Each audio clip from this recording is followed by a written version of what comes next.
నమస్కారం కుర్చీ తాత గారు. నమస్తే. ఎట్లా అయింది? ఏమైంది? ఎంత డల్లుగా ఉన్నారు? ఆరోగ్యం బాగాలేదండి.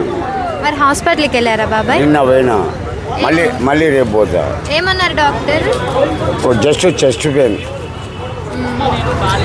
దానికి ఏమన్నా టెస్ట్లు ఏమైనా చేశారా? స్కానింగ్ తీసిళ్ళు, రేపు రిపోర్ట్ వస్తుంది. ఆయన ఇంటెలిజెంట్ యంగ్ పర్సన్ మరియు సీఎం. అతను జైలుకు పోయినప్పుడు ఎవడు అతన్ని పలకరియాలి. 9 నెలలు అతను టీడీపీలో ఉండగా ఇదే కేసీఆర్ గారు జైలుకు పంపినావు. నిన్ను ఇడవర్రా వాడు. నిన్ను మాత్రం సీఎం వదలడు. మొన్న కవితను పంపిండు జైలుకు. ఇప్పుడు నెక్స్ట్ కేటీఆర్, తర్వాత కేసీఆర్. నువ్వే టార్గెట్. ఒకవేళ పంపకపోయినా నేను పంపిస్తా. కూర్చోయ్, మడతబెట్టి